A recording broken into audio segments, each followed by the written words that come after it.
Your Highness, thank you so much for joining us. Let's start with the fuel surcharge. Emirates Airlines lifted it from the price of tickets. How long do you think is that going to last? Is that going to be gone for the rest of the year? And why the move? The move is actually because we've seen the oil prices is really going down, so we thought it is fair to the passenger actually to charge them for something that is not there. So that's why we moved actually by less 5%. Do you think it's going to give you a competitive edge? Do you have a sense of how much it's going to cost the company? No, I think in the end of the day, I think when the prices goes up, always it affects the bottom line of the airline. So we have a delay there. Right. With oil prices as high as they are, what does Emirates Airlines have to do differently? How are you managing that volatility? I think we've seen prices when it reached $149, passengers still flying. But I think we build up a loyal customer to the airline, and I'm sure that they will always like to fly with the Emirates. And Emirates is not immune from the fuel prices going up like any other airline, you know. Is there anything you have to do differently in these conditions?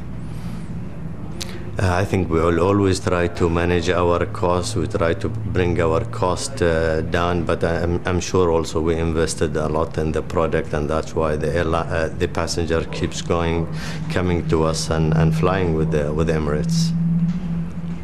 You said on Tuesday morning you don't expect an IPO in this year or next. Do you see it eventually happening on the 5 to 10 year horizon? I'm sure if it will happen one day, but there is no rush for it, and we will be prepared anytime the government of Dubai decide to IPO the airline. As you know, this year we have $4.5 billion worth, I mean, in terms of the airline cash, and that's a lot of cushion for the airline. And that's why we keep it, because if we expect the prices of oil to go up, always we have a cushion there. Looking at how Emirates operates and how it wants to grow, do you think it's practically a certainty that there will be an IPO within 15 to 20 years? Yeah, I'm sure there will be an IPO for Emirates within that frame of time. You said also this morning that you'd expect that if there were new aircraft orders, you'd announce them at the Dubai Air Show. Do you have a preference between Boeing or Airbus right now? What are the advantages of each one? I think we have both types. We have the flagship of Emirates, the A380 Airbus, and also we are the biggest operator of 777 Boeing. So I think they are very competitive. It depends on the route that they fly in them. So each one have a different advantage to the airline. You are building the world's largest fleet of super jumbos. Any sense of where you want to deploy the A380s that you're going to have? Any sense for how strategically you want to move them? You know, I think we have to move them according to the market and the market demands. Obviously, because we will have 90 of the A380s, so I'm sure you will see them deployed in every route that we fly to. Emirates seems to scare the competition, certainly in Europe and North America. What do you say to your competitors, to Lufthansa, to Air Canada, and how do you see Emirates overcoming their objections? I think, you know, airlines, they don't like to see competition, but competition everywhere. I mean, even in Dubai, I have an open sky policy here. There is more than 120 airlines who operate to Dubai. So we face competition even on our home ground. So I think airlines, they should really think about there is different markets. It's not only not the only market is Germany and Canada. So you are a man of many hats, and we'd love to get your thoughts on Dubai's financial strategy. Have asset prices recovered enough that you think it's time for a rethink? Could we see asset sales this year? I think if we're talking about Dubai core business is doing great. I think if it comes to the export business, the free zone business, dry dock business, I think maybe the one area which has been affected is mainly real estate, and Dubai wasn't really immune like the rest of the world.